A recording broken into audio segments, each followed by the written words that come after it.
Welcome to Popcorn Psychology, the podcast where we watch blockbuster movies and psychoanalyze them.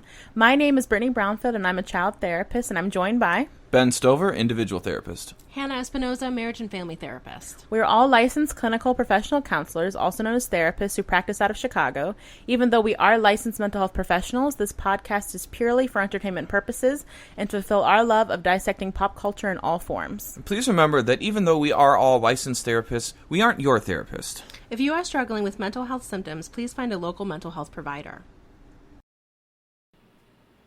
In today's episode, we're finally talking about Wandavision. We've been asked to talk about this show since it debuted in, I think, January of this year.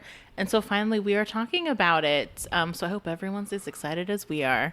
We're going to be addressing, believe it or not, grief in this episode and talking about just kind of the big umbrella term of grief, the stages of grief, problems with reality that can come from being in grief, different techniques for grief, and as always, treatment and final thoughts. So I guess, let me see if I can try to sum up WandaVision succinctly. So basically, Wanda Maximoff, a big character from Marvel, obviously, the Scarlet Witch. In this show, she is trapping a whole town in a delusion, I guess we would call a delusion. Would you call it a delusion? A hallucination? A shared reality experience? I mean, I wouldn't call it a delusion in terms of what she's projecting onto other people because it's magic. Yeah. So she's kind of trapping a whole town within this concept of a sitcom. So each episode is a different decade of a kind of sitcom where we are seeing her sort of eventually work through her grief, but not quite. So when we're talking about grief with Wanda specifically, for anyone who might be listening who hasn't seen, in the end of, I guess spoiler alerts also too. Oof, let me say that really quickly. Spoiler alerts for any Avengers movies. I assume everyone's watched them. But basically in the last Avengers movies, Vision, Wanda's boyfriend-ish, dies. And so this whole show is about her dealing with the loss of him, on top of repeated losses of her twin brother, of her parents as a child, and just a life that's really defined by loss. And constant trauma. For sure. Yeah, we see over the course of the show that she was born and grew up in a war-torn country. She loses her parents to violence through that war, and then she joins what they call a terrorist organization and gets experimented on, and then the rest is as we see it in the Avenger movies. Yeah, we see Wanda's history is just laden with so many opportunities for her to lose herself, her definition of herself, her entire family, her entire support network, and that's why we see her so angry and edgy and distant and slow to trust and warm up to people when we're first introduced to her in, when do we see her? Age of Ultron. Mm-hmm. Yeah, so kind of like 5 years for her before the onset of this movie, because she was in the blip. Right. Yeah, and so, I think kind of going towards, we see in the show that she loses her brother kind of when we first meet her in Age of Ultron. And you see in that flashbacks to the show that she is kind of dealing with that grief, and I guess what I would consider sort of a stereotypical sense, in the fact that she's withdrawn, she spends a lot of time by herself watching sort of comfort TV shows for her, sitcoms. So WandaVision is pretty much the whole motif of the show is grief. So we'll start with what is grief. And when we talk about grief, grief is the process we have to go through as we process a loss. And when we talk about processing and what does that even mean, the way I define grief to people is helping you understand that what grief is the process that we have to go through where we are moving the files we have in our brain about a person, as well as all of the predictive memories that we have with them, the reasonable futures that we assume we're going to have, the holidays together, the memories together, the life together we might have with them, growing old together, moving through stages of life with people. and moving all of those files in your brain from things that are probably going to happen, things that we can reasonably count on, to things that are not ever going to happen. And imagine there's a barrier between those two things, and as it crosses that barrier, it has to go back through your processing system in your brain where you connect all of your memories to each other. And now everything has to get completely redefined from these are things that are probably going to happen, these are ways my life might look with this person in it, to these are things that are never going to happen and my life will never look the same. And that's a great point to bring up, because this whole show is Wanda playing out the future that she could have had with Vision, starting with the idea of them having this house together. I think that she's playing out what's the most comfortable.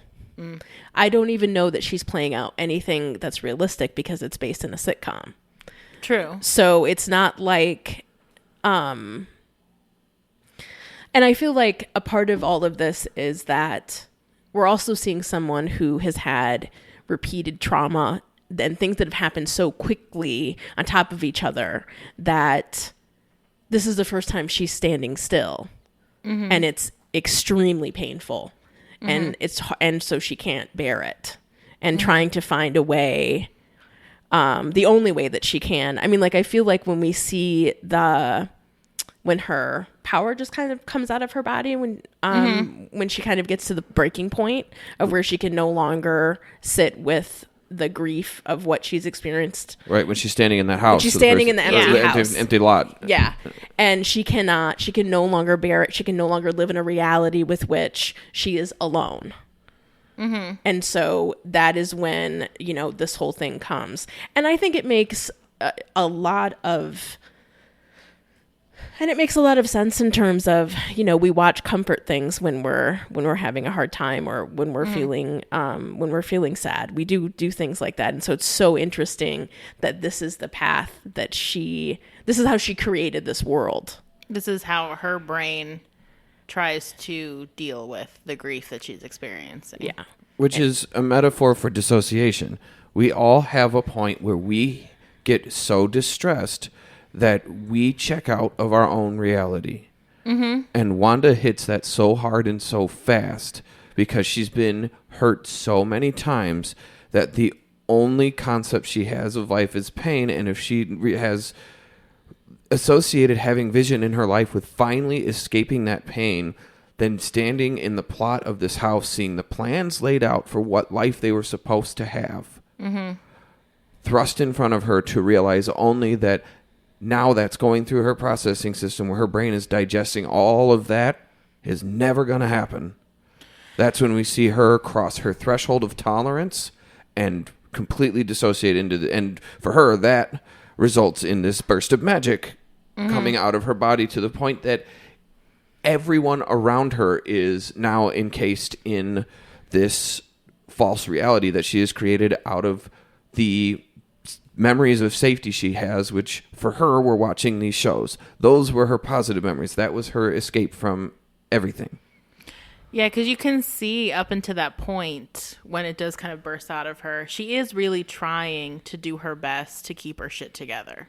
Like, she goes to the facility, Sword, and she goes through that. She's trying to get her closure. She touches Vision's body, and she's like, I don't feel you anymore. Like, you can tell that she's really trying to deal in the most mature way possible. And it's like like exactly what you're saying. It's like she can't take it anymore. And it comes out in this way that is an escape for her. And unfortunately, because she has this magic at her disposal, it becomes this whole thing, and kind of almost like what Monica Rambeau says at the end. Like, if I had your power, I don't know if I wouldn't have done it myself. Like, if you had that at your fingertips, like, how could that not be? Because people do escapism in all sorts of ways, like you were saying, Ben and Hannah, escapism, dissociation. And so if you combine that with this kind of a supernatural ability, who knows what the world would look like. I mean, we know exactly what it would look like. People would define their reality in whatever way is most comfortable to them, and would not go through pain. The problem with the grief process and why it's so important to us is that emotion is the only way we have of understanding the world. Mm-hmm. If you think about, like, imagine that there's a line of relevance that happens in your day-to-day things. Your drive to work on June 17th, 2014, you probably don't remember it because nothing significant happened. Therefore, your brain stores that in the general files of things that happen, and it just kind of passively records it because nothing significant happens.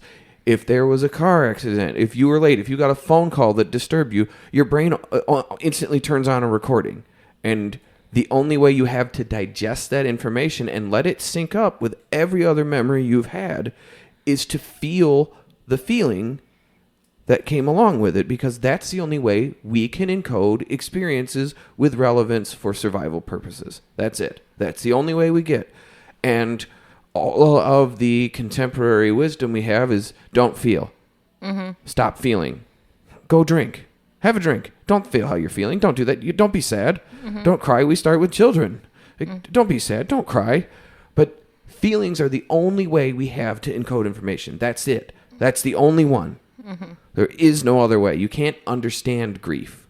You have to feel it. You can't ever just think about it and know what you need to feel. You have to feel all of those feelings in order to get through that place where you can digest all of that information, reprocess it to understand that the person that's no longer there in your life, be it through a loss, through death, divorce, breakup, moving, life changes, end of a friendship.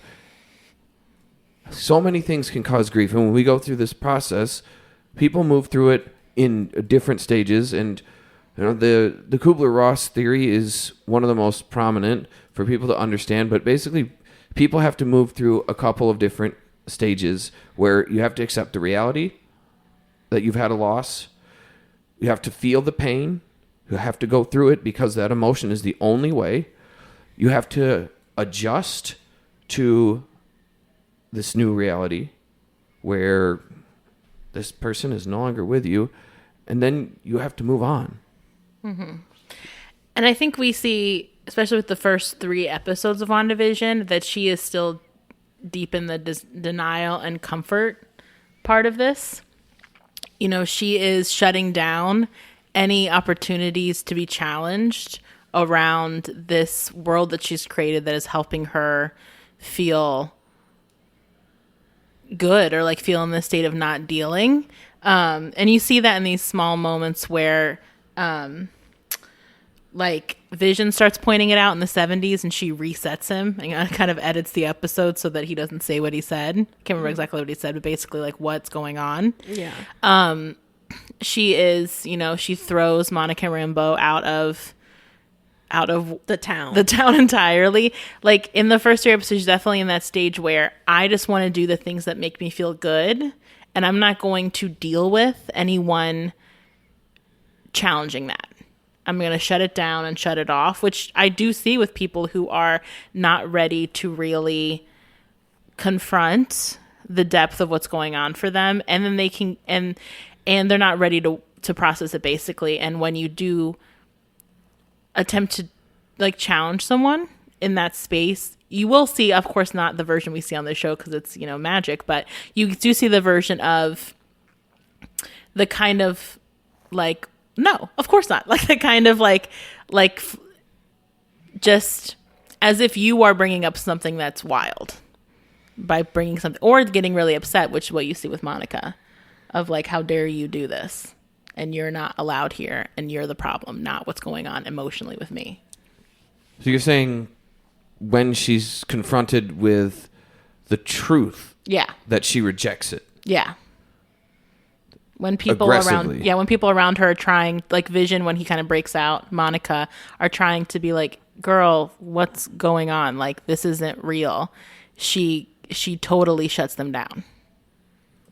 When people start confronting her with the reality of the situation, she's not ready for it. Mm-hmm. And I think as the show and as her reality progresses, she starts being triggered by her environment, which is what's going to happen as well. Like, you can only hold on to that level of denial and like just comfort like feeding your comfort for so long. I think where we really start to see the veneers start to crack, even without like Monica or Vision pointing it out, is when she has kids and has twins specifically.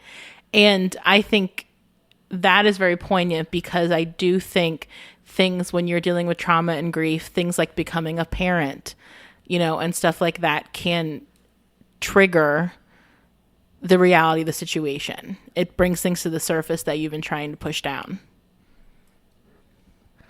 When you're not ready for it or don't have the skills to deal with it. Yeah. Which is when people will reject, push back, refuse to step into the world. And we see this in the show in kind of a fantastical way. Mm-hmm. But with real people, they may refuse to go to work, refuse to leave their house, refuse to process the loss, think about suicide so that they can be with that person. Mm-hmm. There's all sorts of things that people go through that this show just did a beautiful job of showing in metaphor.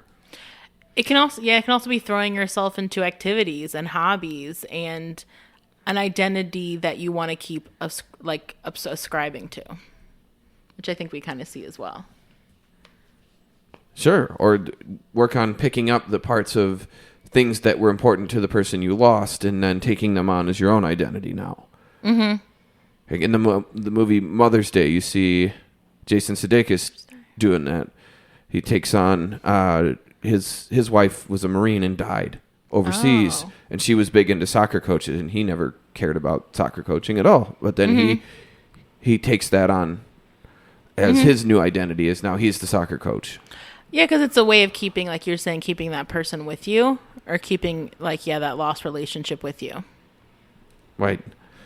So when we talk about kind of grief, as far as the model that Kubler-Ross and Kessler created, where Kubler-Ross, that's the anger, denial, what's bargaining. What's the proper order of that? Depression. Oh, the 5 stages of grief? The 5 stages of grief, which started out as the 5 stages of dying, but then later got co-opted into using them for grief, which the proper order: denial, anger, bargaining, depression, and acceptance. Mm-hmm. Mm-hmm. But those get misused all the time. People like to assume okay, I'm in this phase now, and now I'm in this phase, and now I'm in this phase, as if it's a linear process. Like a conveyor belt of getting through your grief. Right. Okay, if I get through this phase, that means I don't go back to it ever again, and I can leave that behind. I won't go back there again. And grief never, ever happens that way. Grief is a process where feelings and stages happen concurrently.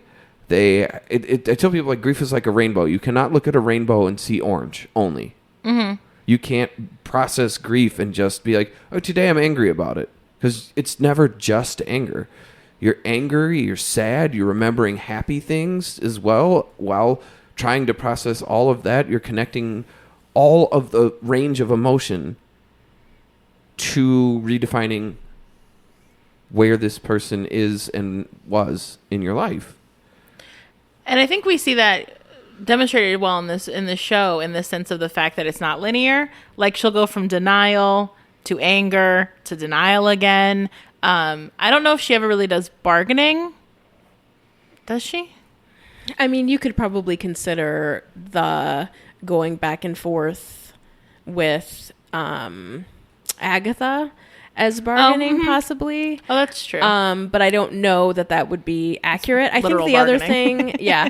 Well, no, but I'm just saying also what's a little bit different with Wanda is that she also is experiencing complicated grief. Yeah. And complicated grief basically just means that you weren't able to process a loss earlier in your life. Mm-hmm. And so because that happened, whenever anyone dies, you go back to experiencing those same emotions, because like Ben has said on most of our episodes, we talk about trauma. Because it's always trauma. Because it's always trauma. Of our bingo card, y'all. That it's always trauma. That it has to be processed out. Mm-hmm. Like, that's the only way that we can get to that place. So also knowing that that's a part of Wanda's experience as well. Like, she has she's really, I mean, like, there's not a really complicated specification in the DSM. But No, the line's usually a year. So the complicated grief isn't about vision. It's about Pietro. yes. And then him showing up Well, on the it's scene about too. Yeah. her parents. Well, that too. Yes. So, like, her initial loss Yeah. was she lost everything. Because Except a bomb except for her was in brother. house, right. And then had to survive. So also just knowing, like, I know that we talk about being in survival mode and how you can't write new, we can't process anything new when we're in survival mode. So I mean, there's so many pieces here for Wanda in terms of this. The complicated grief and the stages is a part of it, but also one of the reasons why I think it's so, why the magic part happens, where it just comes out of her, is because it's almost like it can't, none of it can actually be true in order for her to be in reality. Like, she can't, she has to make that town that way. Because I feel like the idea that, I know, like, maybe, I feel like it's avoidance, but also our brains try to protect us all the time. And so our brain also is the one telling us, hey, you know, we don't have to deal with this anymore. Like, you don't have to worry about this. Like, it's sad. You don't want to be sad. Like, let's do something else. And that's also where sometimes the substance use can come in for some people who are trying to avoid, right? Like, that's a piece of that. And so I feel like, but I do feel like we can see the stages back and forth. And also that, you don't wake up one day and say, oh, I'm in the denial stage and that's just not, we're more complicated than that. we're more complicated beings than that. We're so much more complicated than that. And people move in and out of these stages. It's not, even the author, David Kessler, will talk about that. Like this wasn't meant to put people in little boxes. This wasn't meant to create a thing where you can go, here's neat little tidy things that we can put people into so you can understand what's happening. Grief is not a simple process. It's not linear. It's not easy. And it's not predictable. The process for dealing with grief is you have to be in a space where you can feel what you need to feel so that your brain does what it's designed to do and processes through things so that you can understand things. But the way that you have to do that is by creating space for yourself to feel and to be able to tolerate the feeling. And that is not something like Hannah's talking about, like when you check out, like when you hit that point where you've exceeded your tolerance for the distress, right? That's not a choice. It's like it's a circuit breaker. Yeah. You don't, when you're blow drying your hair and you've got the TV on and you're also vacuuming because you're trying to do like, you know, we had the old TVs that would actually take power instead of the LEDs, but you know, like all of us, you didn't choose to stop watching your show, blow dry your hair and vacuum because probably you were running late. So the last thing you need is for all those things to turn off at once. You don't choose that to happen. And people who check out of their reality when they're in pain aren't doing so willingly. They have crossed the threshold of what they are reasonably able to tolerate at that time, and their brain is protecting them and pulling them into dissociation where they aren't in their body anymore. Yeah. And that's a mechanism that exists in animals across nature to protect them from feeling being eaten. Oh. Yep. Cool. I didn't know that. Cool. Now you know. Yikes. So that's, Okay. that's where that comes from, though. It's because That makes sense. I'm going to think about that for a while. Yeah, I'm going to think about that for every day for the rest of my life. you're welcome. But But it makes sense. I mean, it totally makes sense that would be, that would be a thing. That's a thing. Like every mechanism we have in our body comes from an earlier time, and animals that exist in nature have many of the same mechanisms we do, including the fight or flight, freeze or fawn system. And guess what?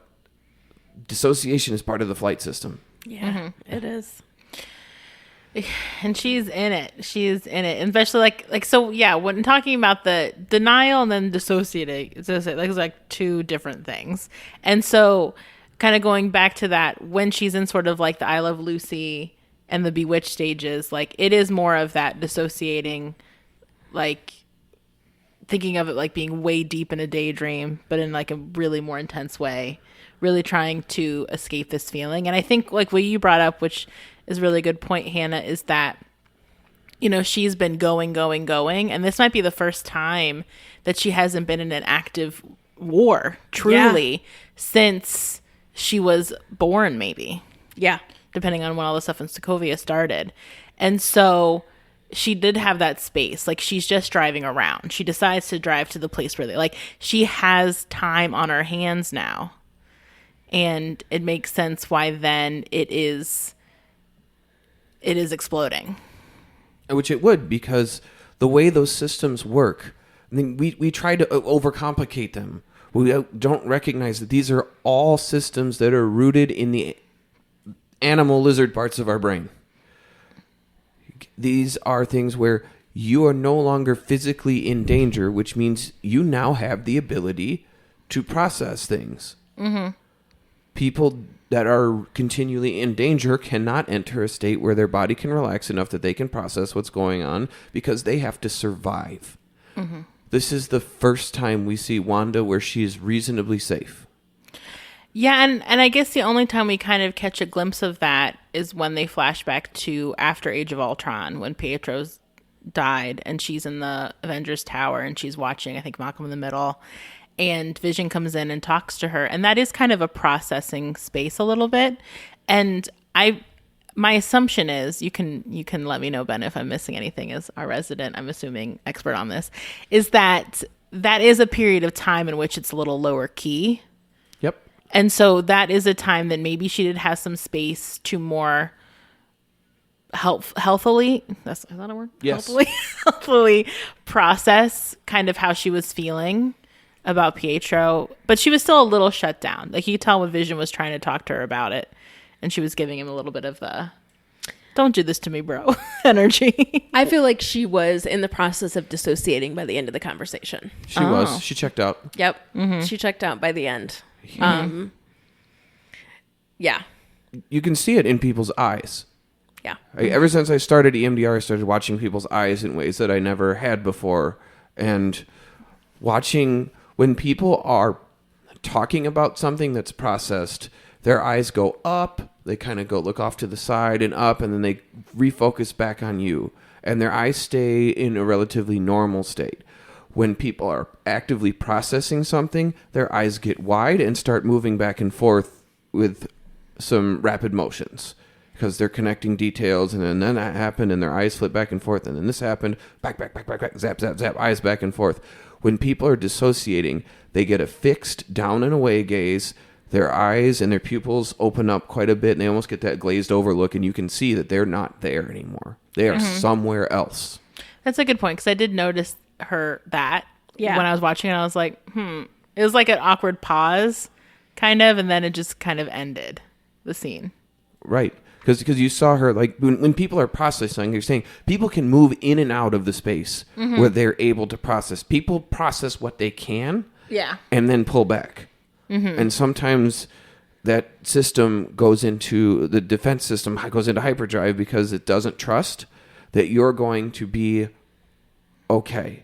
If you have a litany of bad experiences, your ability to connect to a belief that future experiences will be better diminishes.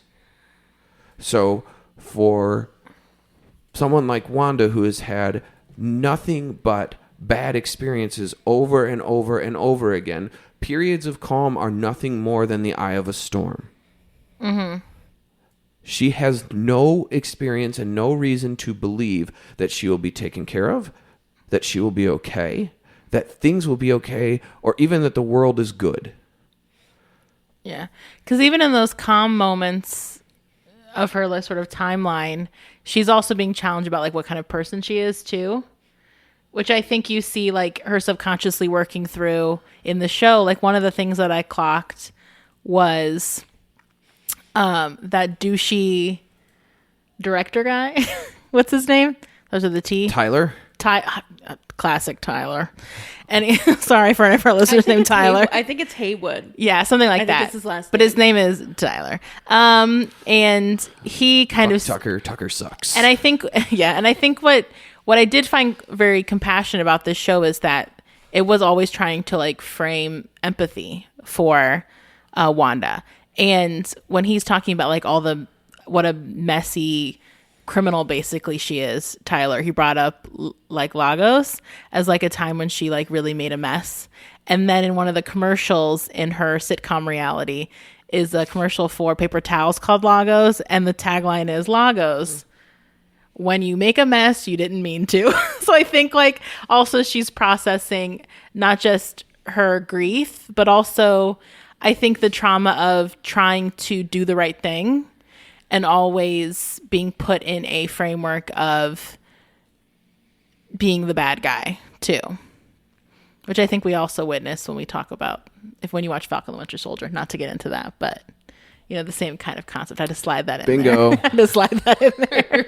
But so I think also processing, because I think too, not to jump ahead topic wise, but you know, part of her. But you're going to do it anyway. Yes, part of her like dissociating in this fantasy is she's unfortunately pulling other people into it, and like the townspeople into the process of her grief, and that's something she really struggles to accept later on in the show. Of like, I'm making them a happy life too. Like, I'm not hurting anybody, and I think that is also the trauma of being someone who has hurt people, whether she meant to or not. Well, and you see that with this story over and over. That's where the bargaining comes in. She is literally bargaining that people are not being hurt. She's not hurting that's anybody. True. That's a good point. That they're I can okay. have my cake and eat it too, kind of. Right, but we're seeing her actively rejecting evidence otherwise. Mm-hmm. Mm-hmm. She can't digest the information otherwise, so she creates excuses and doesn't digest that information. She gets selective listening to that. Mm-hmm.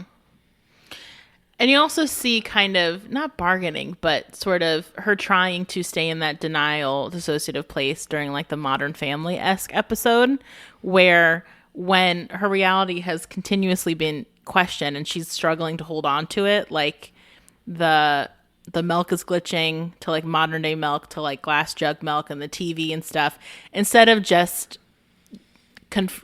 acknowledging it, she almost like doubles down on what she's doing and like the space that she's in, trying to make it work. But then you do see more of the depressive stage of grief, where she's really not so much like outwardly sad, but more of the like hopelessness with depression. Like, she says things that are pretty dark to her kids, like everything is meaningless, wanting to sleep all day, wanting to watch TV all day, kind of trying to like lethargically zone out of her life. And I feel like one of the things that we see as we're going through the different decades for the sitcoms is that in the very beginning, when the first time that Vision mentions anything or that there's any glitch, when the boss is choking, yes, she is completely still and is ignoring what's happening. She froze. When that started happening. And then you see, like, I think maybe not the next decade, but the one after that, where there's something is happening and she's like, no, but that's not, what are you talking about? I don't know what's happening. I'm not the one doing this. Why are you, like, is that the one where he's walking towards her and then she like resets the scene? Yeah. That was creepy. Yeah. And very effective. Yeah. Mm-hmm. So, I mean, just thinking about how, like, I feel like that's a really good indication of when we are in the middle stage of trying to accept something, but we really aren't ready to accept it. Mm-hmm. Just like being in that spot of, and how well that showed that piece of that, of what she was experiencing. Mm-hmm. And how she still has these negative core beliefs about herself, like the Lagos commercial, like the idea that she that she's wholly responsible for that. She's at best like a fuck up. Exactly. Like that the world, and that is how the world sees her. Because even they bring up, like, you joined a terrorist organization. She was like, I was trying to, like, fight for freedom, too. And then, I don't know, it's all... But I do think what's interesting, too, I just thought of this, is when the dog dies, she actually tries to coach her kids to do, like, the exact opposite of what she's doing. Yep. She's like, don't escape. Don't run from it. Don't age up. Like, don't alter your reality to deal with what's happening. Stay present. Stay with me. And that's so interesting that she is aware of that. Yeah. While she's doing the opposite of that. Yep. I think what I was thinking of as you guys are talking about this is, like, looking at the metaphor of this is, why does Wanda's reality, alternative reality, start in the 50s and 60s? Why would it start there? What was being shown in the I Love Lucy era of sitcoms? The Dick Van Dyke Show, because it was Dick Van Dyke that they were showing. She mentions that, I don't know if this is where you're going, but she does mention that, she does it a few times. You can't really get hurt in a sitcom. Everything works out by the end of the half hour. Right, but look at the metaphor of the show. Okay. How it progresses from what shows they choose. What was being shown on the Dick Van Dyke Show? What were the censors allowing? Yeah. And that era of American television? Perfection. Oh. Only perfection. Like the you problems. didn't even pee pee or poo poo in those shows. People slept in separate beds. Yeah. You didn't even use the word pregnant.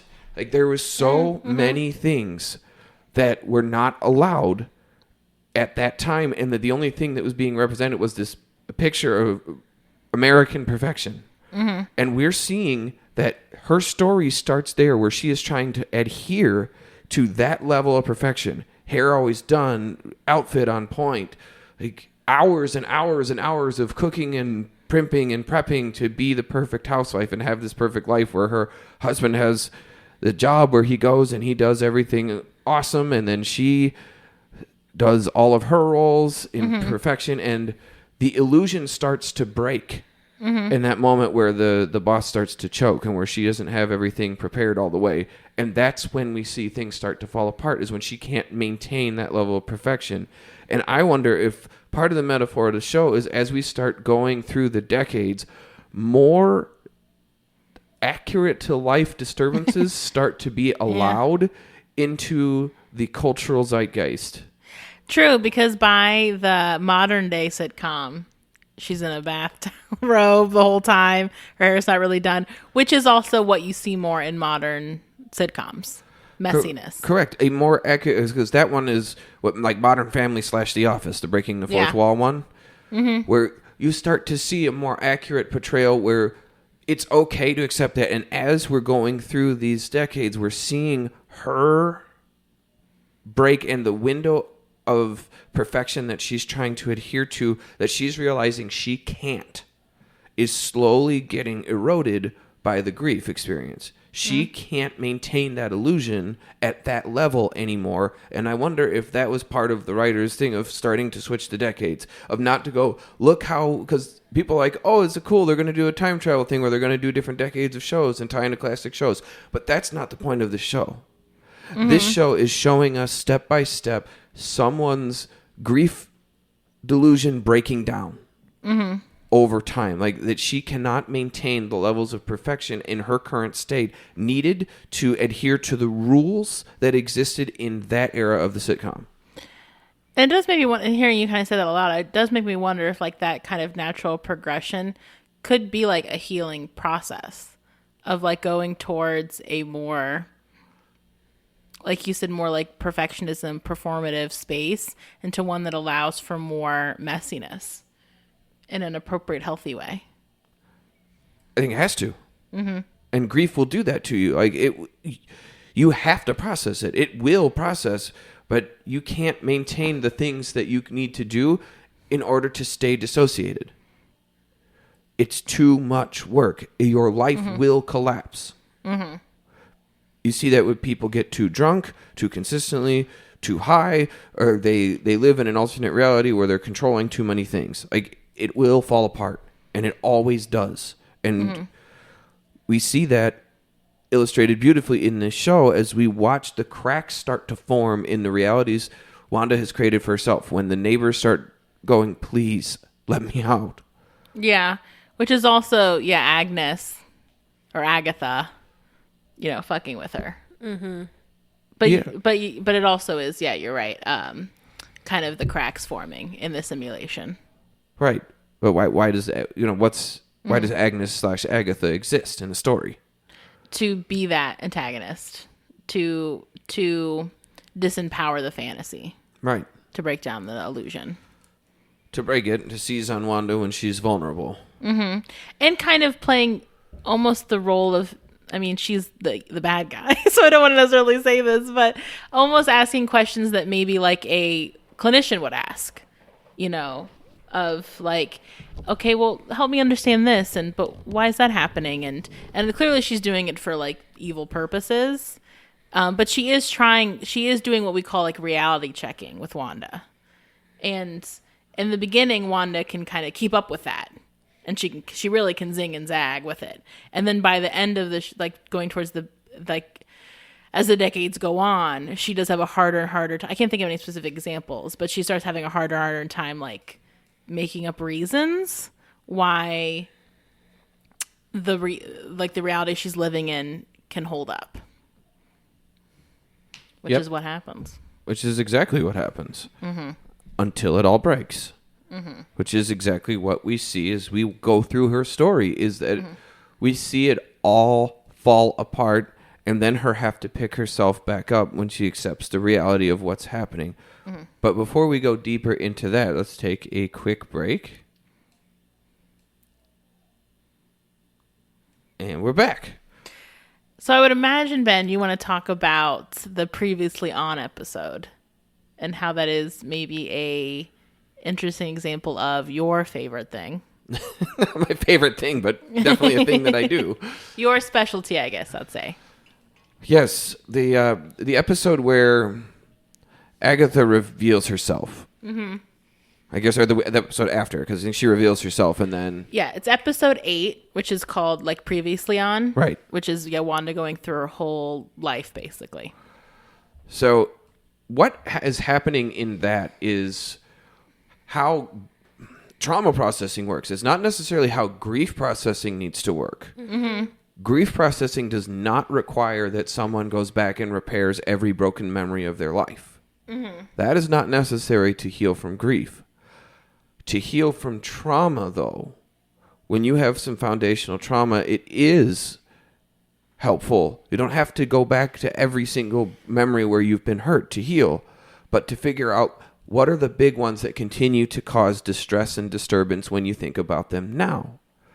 The way EMDR's theory looks at it is... And what does EMDR stand for, Ben? Eye movement desensitization and reprocessing is a trauma and anxiety treatment that I am certified in and am working on becoming a trainer in because of how powerful I have found it to be in the work that I've done with it. It really can do things that I have not seen other therapies touch. I know that there are other therapies that I just have not been exposed to that can do similar things, but what EMDR does is it is an integrative technique that relies on a blend of neuroscience, on working on psychodynamic theories, working with cognitive behavioral theories, and also working with mindfulness all at once.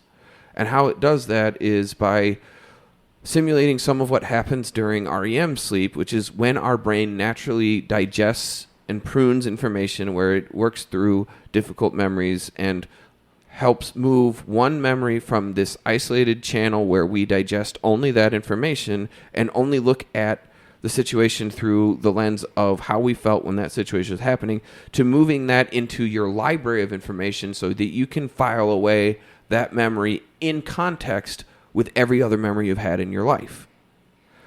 And we see that represented very well by this show, because the caveat Hannah reminded us unwillingly. She was unwillingly forced into this by Agatha. Mm-hmm. Wanda was. Yes. Yes. And, that would not be something that we would do. A client would always have choice and discretion and be guided in the process and be collaboratively choosing where to go, rather than Agatha going, hey, remember the worst moments of your life? Because that's re-traumatizing. Correct. You have to be ready to go there. You have to be ready to go there and be prepared to be able to activate and deactivate and believe that you can sit in the difficult memories with a relaxed muscle body. If you want to know the short answer of what heals trauma, it's being able to sit in distressing information with a relaxed muscle body. And Wanda is literally like tied up by magic. I'm assuming every muscle clenched. Probably. During this situation. Yeah. So what happens to her would have been probably re-traumatizing, although the way the show kind of uses a MacGuffin with it, she would be re-traumatized and dissociative. She would have dissociated or correct, or like passed out or something. Like her, the way that it's done there is more traumatic than it's too quick. It's too abrupt. It's too fast. It's right off of her. She has no choice. Intense dissociation. Yeah, like there's, but that's EMDR's like the complete opposite. It's all controlled by the client in terms of what they feel okay to do and choosing the memory that they want to work on. Like it isn't. Anyway, you were describing it, so you can go ahead. You're accurate. You're doing just fine. But I think it's a good thing to bring up as well. And just a little caveat or a little whatever to put out there is that when I work with families and kids, I think there's a lot of like, we're going to drag our kid through therapy, kicking and screaming, and why aren't you getting to this stuff? And so I think it's a good point you bring up, Ben and Hannah, because what I try to tell parents is your kid has to be ready to do this stuff. And they have to be able to believe that they can enter into the space where they are distressed and leave the situation not distressed. Yeah. That's the key. And you have to do a lot of work to prepare people and to guide them through it. And part of what EMDR does is by doing the eye movements is it also produces a relaxing effect.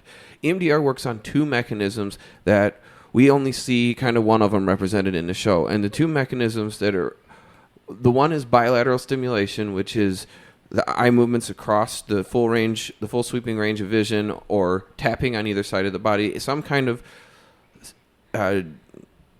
the word just left my brain, but stimulation on either side of the body so that it triggers the mind to search on both sides, both hemispheres of the brain, because different information is stored in different places. In layman's terms, you want to go from the right to the left to the left to the right in some context. Either it's tapping your left knee and then your right knee, or your eyes going from left to right. Right. Yeah. Right. When that happening is important because that helps you to connect to the rest of your experiences so that you can help move that information in context. But the other thing that's happening is what's called a dual attention stimulus. Why that is important is because keeping someone from being able to dissociate out of the memory keeps them grounded in the present and physically disrupts the brain's ability to dissociate out of the moment.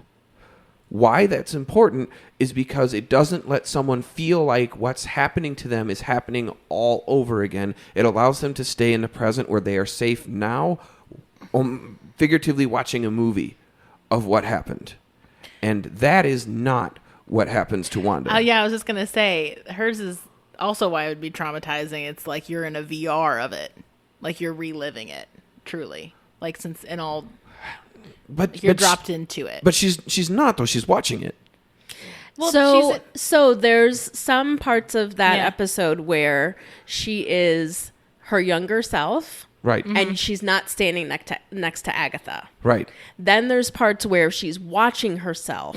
So I think it's a variation. Yeah. And that is not, that part is like, I don't think that part's accurate in terms of EMDR, because it's different for everybody. So Right. The part where she is with Agatha looking at, Yes. that Yeah, is yeah. what EMDR strives to Yes. create. Yeah. The parts That's where right. she is looking through her own eyes, that would be where people are dissociating, and that's not safe. Yeah, that's what I mean. Like, she's too in it sometimes. Right. But creating that thing where people can look back at their past with their present eyes is really valuable, because it takes them out of the experience where they feel like it's all happening again, to a point where I am looking back on something, but I am in control now. And the part of my brain that knows I lived through this is on and connecting to it. And the part of me that is reliving this with all of the same feelings, emotions, body reactions, all of it getting kicked on again, is off. Yeah. And that's the difference. And why EMDR and other trauma therapies that strive to create that space for clients is so valuable. And that's what Agatha was sort of touching on when she brought her there. But as I was watching that, I was going like, trying to explain even to my wife, like, see, this is what I do, but, helpful. Yeah, exactly. But, like, not as an evil witch. Not as a manipulative person who is trying to find out where your magic is. Like, So I can steal it for so myself. I can steal it. So I can absorb it Every into my client I body. have, I'm trying to take a little bit of that magic for myself. That's what Ben's really doing, all everybody. I am literally stealing your life force. Yes. Yes, More. exactly. More. Exactly. Yes. Well, and I guess, and I know that I've talked about this before on the podcast, but I have done EMDR with my therapist for a long time, and it is still sometimes surprising how it can take the emotion out, and it's just a memory. Mm-hmm. It's kind of a wild experience, and is also has been so integral for what I've for my path, but also just knowing in general that like it works and it's amazing, and it would be, and that having anything that can that accurately help people heal trauma is just kind of amazing. It is. It really is. Yeah. And thank you for sharing that about your journey, because that takes a lot of courage to do. Yeah, and so, well, I guess, is there anything more about like what we see on screen that connects with Yes. EMDR? Yes. What connects with it is that it's like a surgical strike on the worst memories. That's what makes EMDR so powerful, is it takes you, rather than like what ends up happening with a lot of talk therapy with people that aren't properly trained in trauma, and why clients are really searching for this and other types of trauma therapies like EFT, emotional freedom technique, or some of the other ones where they are like really searching for people that are really competent and understand the mechanisms of what they are doing, which is always pairing distressing past information with present calm. It's always the formula. There's just different ways to do it. EMDR is one that's really good at it, but it's not the only one that can do it. It isn't. Not at all.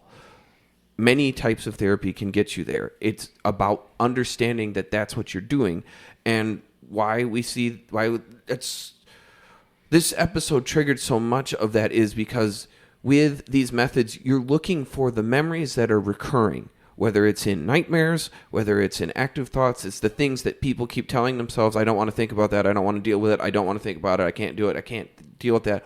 But they always are thinking about it because they're always trying to beat it back. And in the episode, they do say one of the townspeople says, when I sleep, I have your nightmares. Yeah. Mm-hmm. And it's always the same stuff. And people never escape it, but they do all these things to try to control it, and it just doesn't work. And we're told all sorts of bullshit by our cultures and subcultures, especially for those of us here in the Midwest and live with Midwestern Fine, which is a whole podcast that we should do one day. Midwestern Fine, and that culture. But or the energy of like, why are you talking about this when you bring up anything that's not fine in Midwestern culture? Right.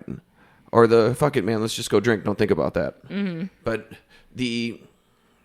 that shit doesn't work. The things we see in this show that was done so beautifully is Agatha walks her through that and how those memories connect to one another, because all of our memories connect to one another. Our brain ties little tendrils to things like, okay, well, much like a library does, of like, this book is a romance, but it's also a drama and a thriller and historical costume drama.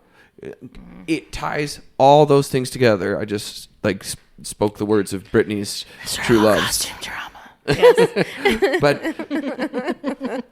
our Whispers brain in my ear. cross-indexes all this information, and then these experiences get tied together on threads. And once that thread gets accessed, you're not just accessing one memory, you're accessing all of the ones on a chain. And we saw that process get walked through beautifully in this show, where they went, okay, well, this is why we're watching these sitcoms and why it has such a positive memory to you, because you had to earn that, and that was really positive family time, and you were able to use that to escape the horrors of war happening just outside of your apartment, where your loving family sat together. And then we see what really happened. And then we see her go from loss to loss to loss to loss to loss as Agatha walks her through why she is so broken and why she can't control this anymore. And I watched that and went, I've never seen a more accurate representation visually of what I do with clients when I'm working with them on past traumas and how we get through this. Except that, of course, that was done with, malicious intent and not at all safe. But You show it to your clients and be like, it's this, but it's also nothing like this. right. Well, it's this, but safe. Yeah. Where you're in control, not someone going, all right, now we're going to fuck with your whole world and make you remember everything painful. Clients consent to this, and they have the ability to stop or control where you go at any point in time, and at no point are they ever forced to process or deal with anything they're not ready to. Also, the speed of it, too. I mean, it happens in the course of a little episode on WandaVision, but the quickness in which they go through every memory, that's also inaccurate. would be too much. I don't know if I'd say it's inaccurate. Sometimes it is, sometimes it isn't. Some memories process really quick, and some stuff connects, and they go like, oh, again, when you see the moments where like someone heals from something, they go like, oh yeah, I don't give a shit about that anymore. And like, and then that growth starts to impact how they feel about things that happened after in their timeline, because it changed the fundamental definition that was used to define how to interpret the memory. Yeah. But that's a really long discussion that we can have. It is a really long discussion, but it's definitely true. It's like one light bulb that lights all the other bulbs that it's connected to. And so it changes, you're absolutely right. It changes the, your perception of what you thought happened or what you thought was the important part of something. And then you figure out that it's actually something completely different, or just something you didn't think of. And then all of a sudden everything else makes sense. Right. It's like that everything just clicks into place, and you go like, yeah. Oh, so I actually don't need to think about that. Like if someone in your life told you were a stammering idiot because you messed up trying to talk about something at a dinner table once, and then every time you had to do a public speaking presentation in school, you thought about that, and the only definition you kept drawing back on was that I'm a stammering idiot, then anytime you make a mistake when you're doing the presentation, it ties back to that previous memory, and then the only definition you have of it is I'm an idiot. It reinforces, then you get into a cycle where you're reinforcing this core negative belief that you have, and that's how since that's how you're defined, then that is how you define everything else. Every mistake, every slip up, mouth got dry as you were giving every presentation, and then it starts to impact how you see and color your interpretation of every other event since, and it's called spillover effect. It's like water running down. If you correct and repair some of the cracks and the pain in past memories, then that memory no longer infects other memories, and they start to clean up too. Yeah. So when we see that episode, it was a wonderful representation of how we get through trauma, but also a terrible one for showing that it can be coerced, forced, done quickly, and that it isn't something that a client willingly undertakes to do when they are ready to heal.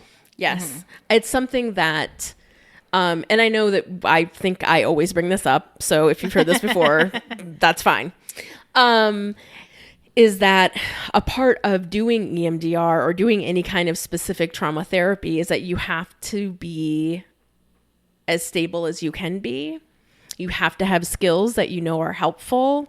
You have to be able to take good care of yourself before you get to doing this kind of work. And so what I usually do with people is we kind of help build those skills and put something in place, and then I will get trained in EMDR, but I haven't yet, but I will someday.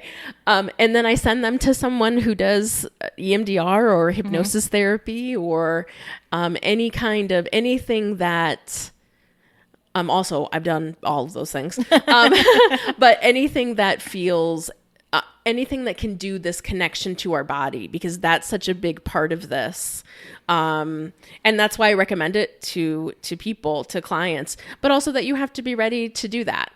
And it's okay if you're not right away, and that any situation with which a therapist is pushing you to talk about something you're not comfortable with, you are always allowed to say, I don't want to talk about that. Or I can't talk about that right now. Please stop asking me. You are always allowed to say that. Always. And sometimes it feels like I don't know that people know that. And that's just something I wanted to point out, just in terms of this process of like healing trauma and how important it is for you to have control of how it goes, because that's part of the healing. There's so much, because when you're starting to look at attachment level trauma, which is what Wanda has is attachment level trauma. When your connection to your caregivers is disrupted before you have reached a point of maturity where you can process the world on your own without their guidance, it becomes a lot more complicated, a lot faster. And like part of what I was talking about before, where Wanda wouldn't be willing to trust this process or any process where she can process grief, because she's never safe. Yeah. Nothing has ever been safe, so she never trusts it. Right. And when you get clients who have been through things like that, the amount of prep work can be years before someone is ready. And you can have a client who thinks they're ready, or who talks about being ready, or both the clinician and the client think, okay, you're probably, let's ready to do this because we have to do the surgical strike to get through it. If they're not ready, clients will leave treatment. They will avoid doing the hard work that they have to do to get where they want to go. And that has to be something clients know is okay. Yeah. You are not failing your therapist. You are not failing yourself. You're not letting yourself down. It is merely a recognition that there needs to be more work done to help you believe that there is a future where you can be okay, and where you can control what's going on with your feelings and be able to sit in distress and turn it on and off and not dissociate or have to escape from it. And if that takes a long time, then it takes a long time. I mean, just kind of in terms of my own experience, the differences of where I was with my first therapist to where I'm with the therapist that I've had for the last 7 years or so, is there are things that I wasn't even willing to talk about or think about even when I saw my first therapist, and how that has, consistently changed. And now to a point where some of the things that connect all of my story are able to be talked about and healed in a different way, because I went through all that prep of I went through that whole journey to get to where I am. So also just understanding that a lot of times, and whether or not you think it's like a woo-woo thing that fucking therapists say, it really is a fucking journey, because it's a journey about identity for yourself. I hate saying the word journey. I know. And I have to say it all the time. I know. It's just like because it's the only word that qualifies the fact that your life experiences and how you define the world around you and define yourself it's a fucking journey. There's no other way to, I really know. isn't any other way to say it. And that also changes based on your brain development, your age. So that's also why it is more of a journey versus like, I'm going to go for 10 days or I'm going to have 10 sessions and then this is going to be the outcome. It's so different. It's so different from that. And also hashtag fuck you insurance companies. Sorry, I just have to throw that in. I can't even talk about that right now because I'm having some personal problems with insurance companies. Yeah. But they really have a big hand in denying access to mental health. Right, because you should be better in 12 sessions. Like, fuck you. Or like you have to be showing all the time your work in the sense of, well, which is, of like, well, what have you done so far with clients? And why aren't you doing more? Like, why aren't you doing this like really intense stuff right away? And it's like, because it's like, and I get those questions also kind of bringing it back to working with like kids and teenagers. The same thing sometimes from parents of like, why aren't you talking about the capital thing, yet? And it's like exactly what you guys are bringing up, which is sometimes therapy looks like they have to trust me. Sometimes it is just like learning skills and kind of shooting the shit. It's all can look from the outside until it gets there. Because I'm interested to see, kind of going back to Wanda specifically, I'm interested to see her presentation going into, I guess, the next Doctor Strange movie. Yeah. Because she's presented as being like getting this closure, like going through this trauma, these like her history, like the EMDR part, like you're speaking of, Ben, very rapidly by someone who's very destructive and evil. And then she gets to have this another trauma of losing her family. They make it seem like she's gotten closure with Vision, and then she's fine. You know what I mean? Like she walks off, she's learned her lesson, she apologizes to the townspeople, she says her goodbyes to Monica, and then she's just living in a cabin. And then you see kind of in the last scene, like after credit scene, that she is still in this place of being, her psyche may be a bit, I don't know, we don't know yet what that is. Right. Is it that her psyche's still a bit broken? And so she's kind of splitting herself? Is it that she's still trying to do something to create the reality that she wants because she hears her son's voice? Like, what is her next, like, where is she at in terms of her growth and healing and presentation? Well, and even I was thinking about, and again, I know that we don't know the answers to any of these things because it's the next part of what Marvel is going to show us. I thought about it in terms of making sure that the world sees that she's just here, not doing anything. So having this part of herself that just kind of, is doing the motions literally while she is doing research. Like we find her looking through the book and trying to figure out something. And then she hears her son's voice. So yeah, it'll be interesting to see if I feel like she's gonna come in pretty hot into whatever we're going to see next, but that's just a guess, only because the confusion of the sun piece, like that, I'm sure is in the comics. But yeah, and the reason why I'm bringing this up is because I know we do a lot of like fact versus fiction here in terms of how accurately these like movies and TV shows represent human psychology, and so I would say with Wanda, my hope is that if it's coming off of it like she's all good now, that's unfair. yeah, That's very unfair, and I hope no one judges themselves based on that. Not that I think they would necessarily.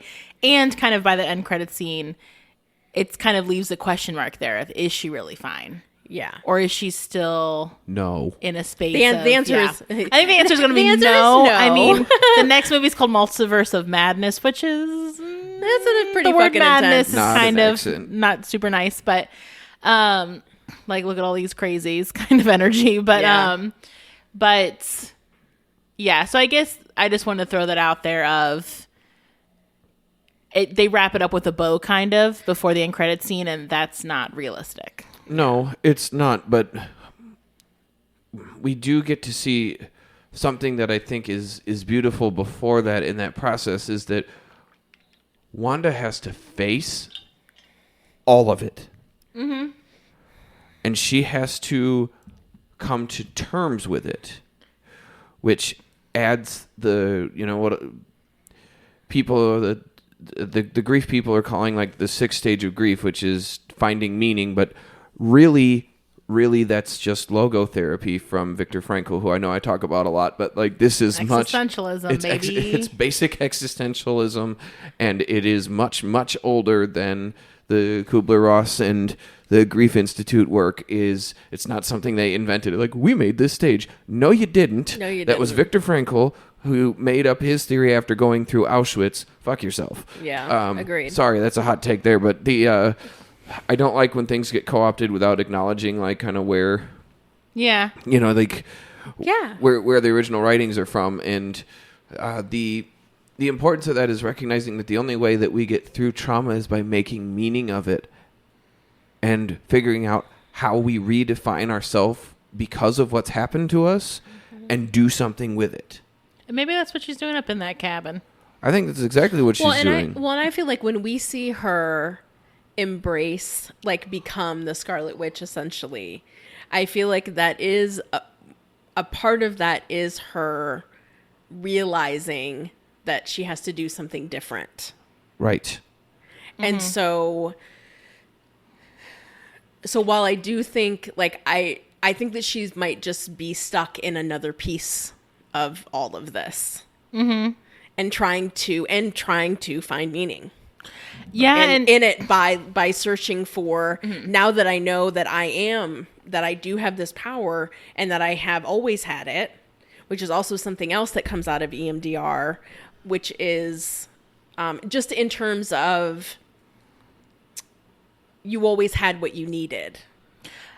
Yeah, and that's a great point. Even though you couldn't access it in those moments, but like you've always had what you needed. But we can't, but because of all the things that Ben's been talking about this whole episode, we can't see that. Nope. In It doesn't those connect. instances. And so that was just something that I just thought about in terms of her becoming the Scarlet Witch, and now and I wonder if a part of her identity now is like, that's an identity she's going to cling to, because that's something that she's kind of creating and understanding, and having control of. Right, because we see her go through where she has to say goodbye to the safe world she created for herself to cope. Yeah. She has to realize that she has to let all of that go. Stop living in the place where she is falsely protected and constantly battling back the cracks in her veneer that she created to keep herself safe, and has to accept the reality that she has, not the one that she wants or wanted based on things that would have existed maybe. Well, she's got to practice radical acceptance. I mean, just regular acceptance, not even radical, but to the place where she's going like, this is what it is. And reaching this place where she has to embrace that and let go of trying to control all these things she cannot control, and only operate in controlling what she can, while saying goodbye to the need to continue to do that to be okay. Which is how I teach kids radical acceptance. Which is recognizing what's in your control and what's out of your control, and to find some semblance of, not peace, but whatever you can with that. What acceptance. And I wonder too, and this is like, because I think kind of what you were speaking to as well, Hannah, of a lot of those memories too were times when she was out of control and felt powerless, and she does seem to be like, yeah, you're right, like we're claiming the space of like, okay, now I do have power. And Agatha was kind of demonstrating that when they're going through it, like, see, you're always had this within you. Yeah. But it could be going negative for sure. Yeah, Which is, I know what you're saying. Absolutely. And also I think too, I wonder, because I think the common thread too of her whole arc is, am I a good person or a bad person? Am I a hero, or am I an avenger, or am I a terrorist? Yeah. And I wonder too, if like the power of making the quote unquote right choice at the end, like I'm going to let go of the things that I'm wanting for myself and for these people that I'm endangering. And so I wonder if that's healing for her as well, of like making the right choice, or like the positive choice for other people too, a more selfless choice. Because so much, I think, of what her thing is like, people don't have to be scared of me. You know, I don't intentionally hurt people, but I'm always hurting people. So I'm making a choice now to like not hurt people anymore. So let's take a quick break there.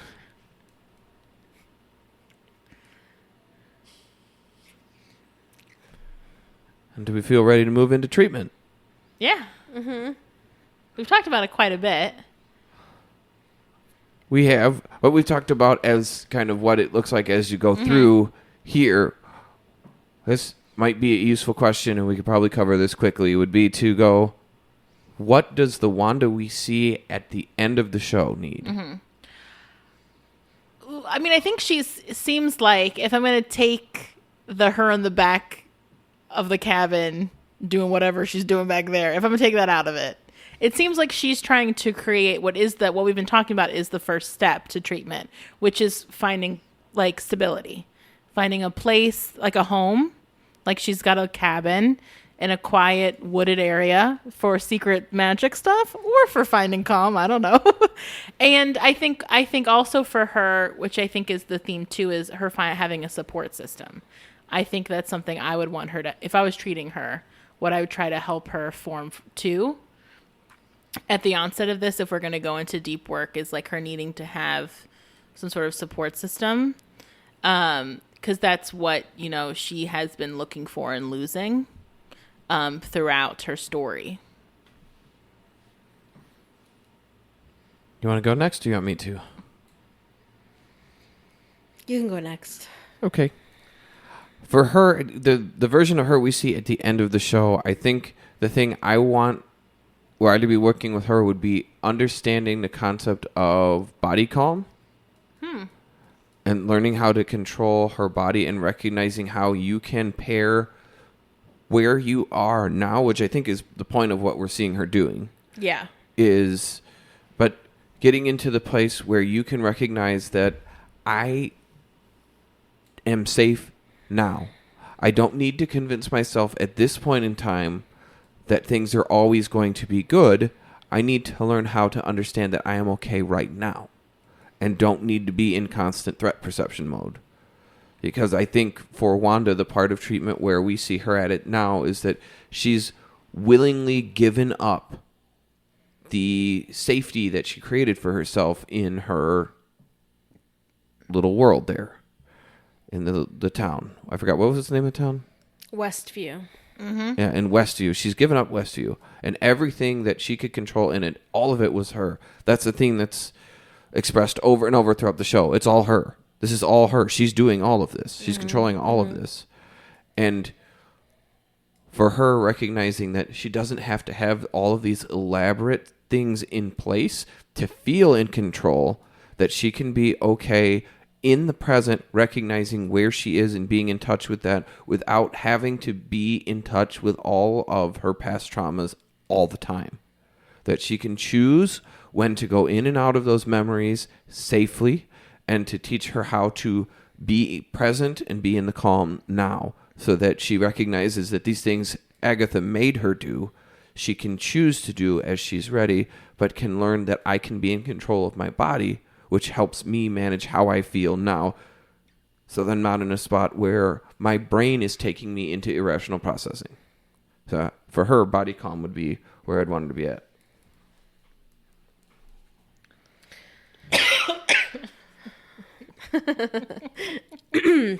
Oh God, I feel like I'm gonna cough.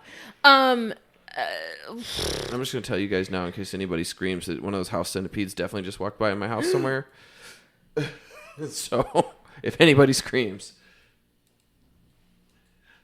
Why did you even say anything? Listen, we're all just trying to live on this earth. So rude, Ben. Listen, Now we're just I trying don't to, know the what I was centipede- gonna the say. centipede Fuck. can live with us. No. Yes. Disgusting. Ugh. I hate them. Centipede. Anyway, If you've never seen a house centipede anymore because you don't live in Chicago, you should look them up. They're terrifying. just don't look it up because it's unnecessary.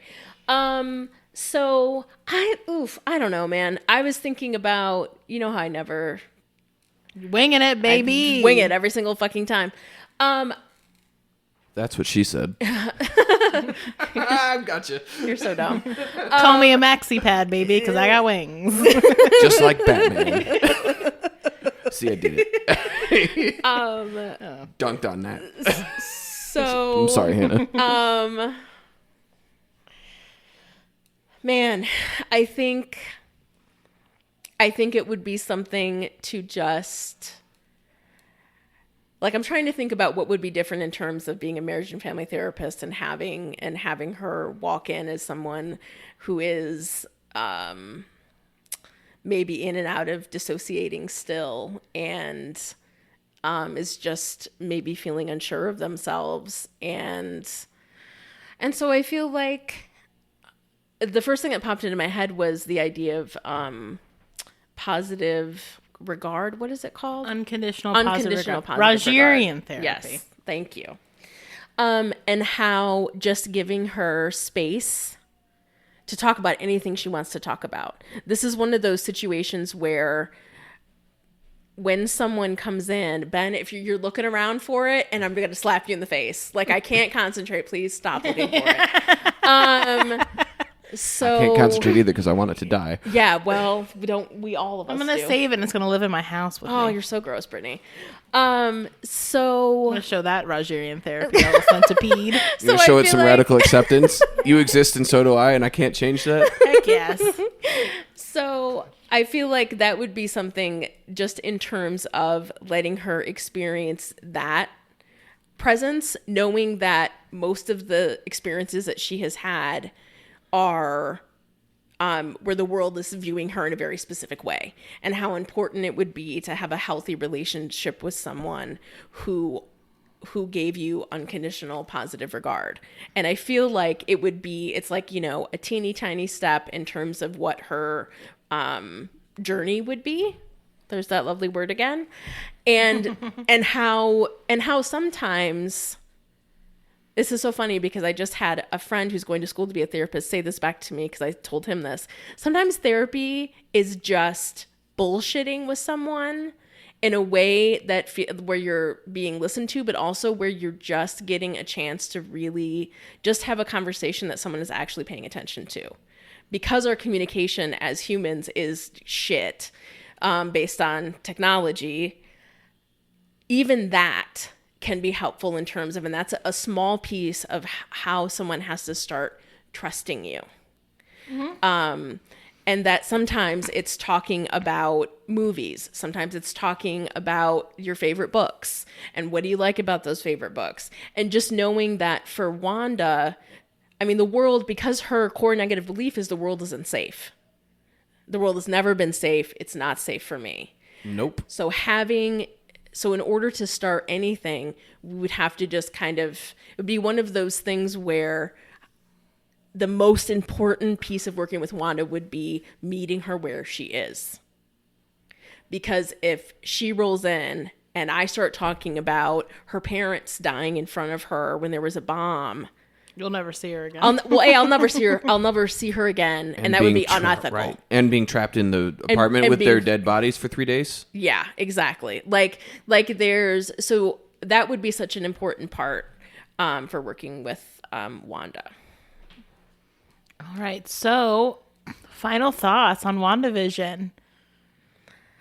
Okay, you're all looking at me, so I guess I'll just go. Oh, okay.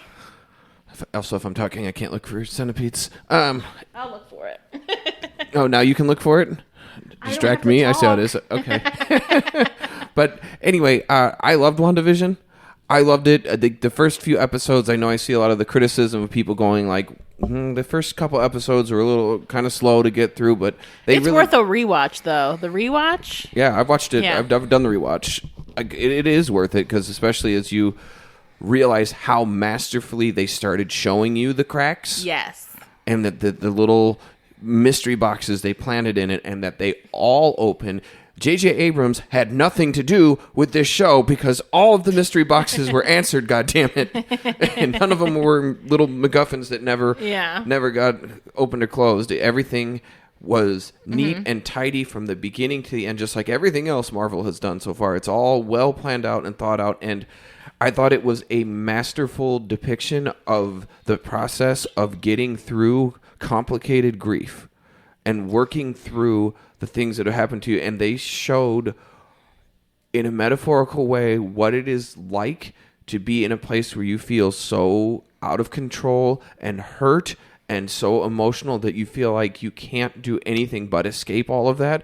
And if people can watch this and find a shred of empathy for other human beings who have been through some shit, and that you need to take yourself a step back and look into their experience before saying a goddamn thing about what they should do and how they should live their life. Fuck and yeah. recognize the pain and the immense distress that these people are dealing with who've gone through this kind of stuff and they exist. This isn't a unique story to Wanda. These could be your friends. These could be your neighbors. These could be people you have no idea. They haven't shared with you what's gone on in their life. But for Marvel to use such an accessible character like Wanda, who isn't one of the big main core heroes, and take a second and look at her and find us a viewpoint into her world, and to see her struggle and her pain and her process and what she has to go through to let that go and be ready to even start her journey of healing, I thought was a absolutely beautiful way to start this Marvel television series off, and I loved it. I also loved WandaVision. I loved all the Marvel shows that have gone on. I love how, I don't know if we'll ever get to the point of talking about Loki or Falcon and Winter Soldier here as well. But I think they all did a great job of going a lot deeper and more like therapeutically interesting than they needed to be for anyone to watch them. I'm a big sucker for Marvel. So I loved WandaVision. I also grew up loving Bewitched and things like that. So it was really fun. Nick at Night. Yeah, it was really fun. Yes, it was really fun to watch how perfectly they emulated those sitcoms as well. I really recommend, if you haven't already, watching I think it's called... Is it called Assembled? Yes. On Disney Plus, where they do like behind the scenes, like almost like an hour-long documentary of the making of each of these shows. It's really fun to watch how much they did everything, the way that those sitcoms were also made, like practical effects. They did it in front of a live TV audience. Like, it's really cool to watch. So I'd encourage that if you were really interested in this. But yeah, I loved WandaVision. I think it did an excellent job of really fleshing it out. Yep. I also love WandaVision. Yep. It was really, really good. I grew up watching those sitcoms, so it was kind of magical. Like, again, I know that other people like didn't get it or whatever. But it was just masterful. Like Ben said, like, it was a beautiful series and a beautiful way to show the impact that trauma has and grief, and what that can do no matter who you are. And I loved it. I thought it was a really good depiction of grief. I think it was acted perfectly. I couldn't have asked for more. I mean, watching it the second time and realizing how good their chemistry is together, but also how well they were able to kind of play in all of these different settings and still have the same chemistry is pretty fucking magical, just in general. So I loved it. I'm excited to see what else, what else is going to come of this story, but it was so nice to have this time with this character in this way. And yeah, and I can't wait for the next movie. And I'm going to watch it 100 times. I mean, I think the theme songs alone. Oh my God. In this show, is worth everything. Oh, absolutely. Can you demonstrate? WandaVision. Yes! Yeah, you're welcome. I did this like 40 times before the we one recorded. thing I always like say to myself is, "That's chaos, Magic Wanda. You are the Scarlet Witch."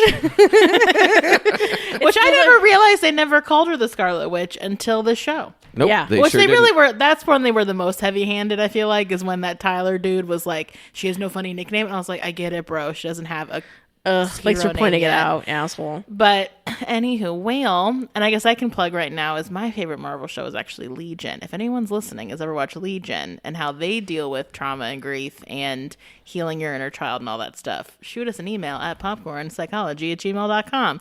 You can also find us at Twitter at popcorn_psych, Instagram and Facebook at popcorn psychology.